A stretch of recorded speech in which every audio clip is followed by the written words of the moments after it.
Recently दोस्तों भारत के प्रगति मैदान में G20 यानी दुनिया के टॉप 20 कंट्रीज की जो मीटिंग है उसे होस्ट किया गया। क्योंकि आपको शायद पता है कि G20 की प्रेसिडेंसी इस साल भारत के पास है, यानी जितने भी समिट्स और फोरम्स होंगे दुनिया के टॉप 20 कंट्रीज के बीच में उन्हें भारत में होस्ट किया जाएगा। और यहाँ पर 9 और 10 सितंबर की जो मीटिंग थी वो इंडिया में होने वाला G20 की 200 इवेंट्स में सबसे इम्पोर्टेंट थी, जिसमें दुनिया की 19 सबसे पावरफुल कंट्रीज और एक यूरोपियन यूनियन के प्राइम मिनिस्टर और प्रेसिडेंट्स ने इस मीटिंग को अटेंड किया। लेकिन एक सवाल जो कि आपके मन में भी शायद आता होगा कि ये G20 आखिर है क्या, इसको बनाने के पीछे मकसद क्या था, क्यों ये सब पावरफुल देश हर साल एक दूसरे से अलग अलग जगहों पर मिलते रहते हैं, और सबसे बड़ी बात कि इस G20 मीटिंग से भारत को आखिर क्या फायदा मिलने वाला है। आइए दोस्तों आज के इस वीडियो में जानते हैं G20 यानी ग्रुप ऑफ 20 के बारे में।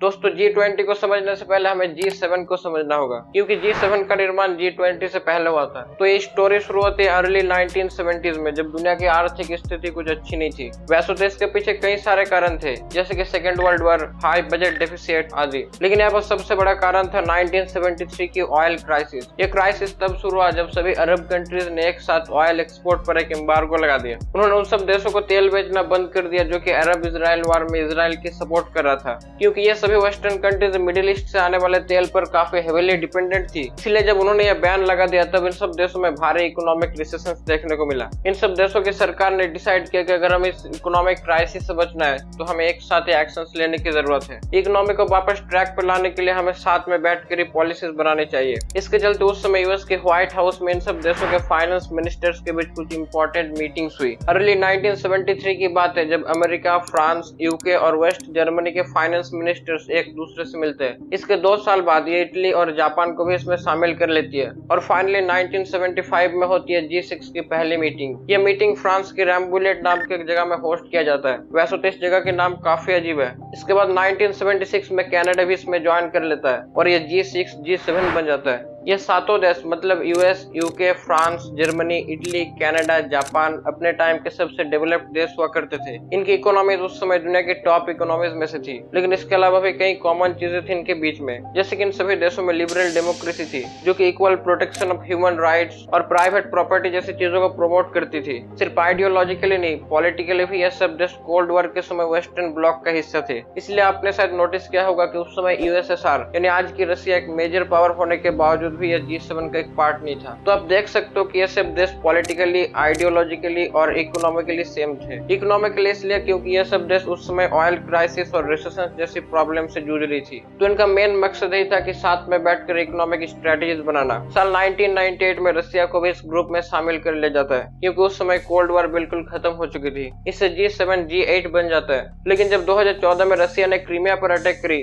तब उसे इस ग्रुप से भगा दिया गया और G8 फिर से G7 बन गया। अब G20 की बात करें तो इसकी भी शुरुआत हुई थी इकोनॉमिक क्राइसिस की वजह से। साल 1997 की एशियन फाइनेंशियल क्राइसिस। इस समय साउथ कोरिया, इंडोनेशिया और थाईलैंड जैसे देशों में भारी इकोनॉमिक रिसेशन देखा गया, जो कि इतना बड़ा था कि इससे Hong Kong, Laos, Malaysia, Philippines, Singapore और कुछ हद तक चाइना, जापान, वियतनाम आदि इसकी चपेट में आ गया।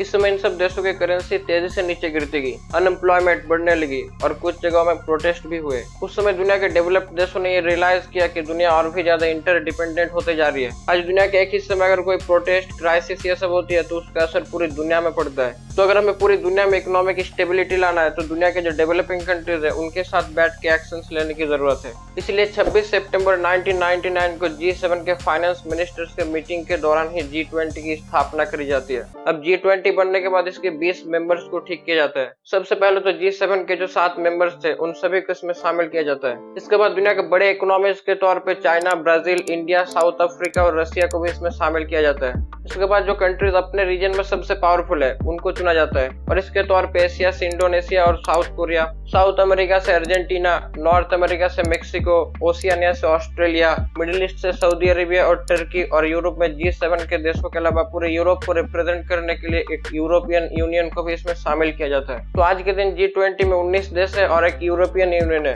लेकिन इस बार भारत में जो G20 की समिट हुई उसमें अफ्रीकन यूनियन को भी परमानेंट मेंबर बना दिया गया। अफ्रीकन यूनियन को G20 की स्थायी सदस्यता दी जाए। मतलब G20 अब G21 बन गया। अब यहाँ पर एक इंटरेस्टिंग बात यह है कि क्योंकि G20 की शुरुआत इकोनॉमिक क्राइसिस को मैनेज करने के लिए हुई थी, इसलिए इनकी मीटिंग सिर्फ इन देशों के फाइनेंस मिनिस्टर और सेंट्रल बैंक गवर्नर के बीच में होती थी। कई सालों तक ऐसा ही चलता रहा जब तक साल 2008 की ग्लोबल रिसेशन नहीं आया। Watch this industry collapse. That a failure of either of them would cause great turmoil in the financial markets. The seizure. The Dow traders are standing there watching in amazement, and I don't blame them. We're now down in the NASDAQ, everything and more has been completely wiped out. तब इन सब देशों ने ये realise किया कि सिर्फ finance minister के meeting से ही काम नहीं चलेगा। अगर हमारे बीच में कोऑपरेशन और भी बढ़ाना है तो हमारे प्राइम मिनिस्टर्स और प्रेसिडेंट को भी इसमें शामिल होना पड़ेगा। इसलिए दोस्तों पहली बार 2008 में G20 की जो समिट हुई उसमें इन सब देशों के टॉप लीडर शामिल हुए, जिसको यूएस के कैपिटल वाशिंगटन डीसी में अरेंज किया गया। अब G20 की ये सारे देश मिलाकर ग्लोबल जीडीपी में 85% कॉन्ट्रीब्यूट करता है। दुनिया में 75% से भी ज्यादा ग्लोबल ट्रेड सिर्फ इन देशों में होती है और वर्ल्ड पॉपुलेशन का 2/3 से भी ज्यादा सिर्फ इन देशों में बसती है। अब G20 के जो इतने सारे मीटिंग्स है उसे स्मूथली रन करने के लिए एक ट्रॉइका सिस्टम का इस्तेमाल किया जाता है। इस ट्रॉइका में 3 देश मिलकर काम करते हैं, करंट G20 प्रेसिडेंट, पिछले साल का G20 प्रेसिडेंट और आने वाला साल का G20 प्रेसिडेंट। पिछले साल यह समिट इंडोनेशिया में हुई थी, इस साल यह इंडिया में हुआ और अगले साल यह ब्राजील में होगा। तो यहाँ पर इंडोनेशिया, इंडिया और ब्राजील ट्रॉइका कंट्रीज है। अब G20 की जो अध्यक्षता है एक साइकिल को फॉलो करता है, मतलब G20 में जितने भी मेंबर कंट्रीज है हर साल एक नई देश को प्रेसिडेंसी मिलता है। साल 2008 से अलग अलग कंट्रीज में से होस्ट किया जा रहा है और इस साल यानी 2023 में G20 की 18 समिट इंडिया में हुई। सिर्फ यूएस एकलौता ऐसा देश है जहां पर यह समिट 2 बार यानी साल 2008 और 9 में होस्ट किया गया। इसके बाद सभी मेंबर्स को एक बार करके चांस मिला। अभी तक सिर्फ 2 ही मेंबर्स ऐसी है जिसको G20 की प्रेसिडेंसी नहीं मिली और ये दोनों है ब्राजील और साउथ अफ्रीका। और इसीलिए अगले साल यानी 2024 में यह समिट ब्राजील में और उसके बाद 2025 में यह साउथ अफ्रीका में होगी। इसके बाद 2026 से यह साइकिल फिर से शुरू हो जाएगी और अगर ये ऐसा ही चलता रहा तो भारत को फिर से 2042 में G20 की प्रेसिडेंसी मिलेगी। अब G20 में तो ये 20 देश और 2 यूनियंस है ही, साथ ही साथ कुछ कंट्रीज को भी यहाँ पर इन्वाइट किया जाता है। जैसे कि इस साल इंडिया ने 9 देशों को G20 में इन्वाइट किया, Bangladesh, Egypt, Mauritius, Netherlands, Nigeria, Oman, Singapore, Spain और यूएई को। इन देशों के अलावा भी कुछ और बड़े इंस्टीट्यूशन को भी इसमें इन्वाइट किया जाता है, जैसे कि United Nations, World Health Organisation, World Trade Organisation, International Monetary Fund, International Labour Organisation, ASEAN जैसी संस्थाएं। अब यहाँ पर भले ही G20 की शुरुआत वर्ल्ड इकोनॉमिक स्टेबिलिटी लाने के लिए हुई थी, लेकिन आजकल ये और भी कई इश्यूज में डिस्कस कर रही है, जैसे कि sustainable development, climate change, public infrastructure, global value chain आदि।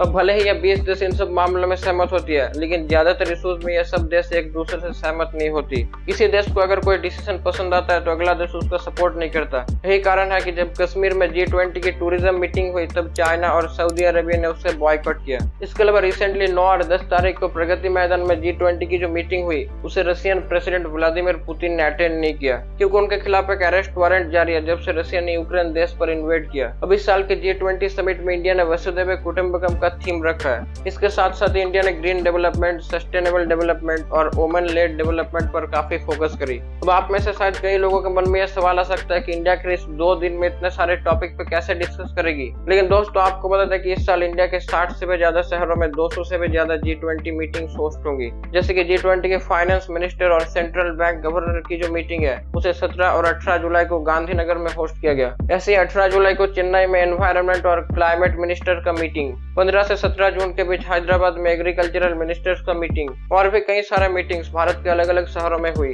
अब 9 और 10 तारीख की मीटिंग से पहले 3 से 6 सितंबर के बीच एक शेरपा मीटिंग हुई। शेरपा वैसे तो नेपाल में रहने वाले ट्राइबल लोगों को कहा जाता है, लेकिन इस G20 में शेरपा का मतलब है हर एक G20 लीडर का एक पर्सनल रिप्रेजेंटेटिव, मतलब हर एक देश से एक पर्सन ऐसा होगा जो कि अपने देश की बात को आगे रखेगी। अगर आपको यह वीडियो पसंद आए तो प्लीज इसे लाइक कीजिए और चैनल को सब्सक्राइब कीजिए ऐसे ही इंटरेस्टिंग वीडियोस देखने के लिए।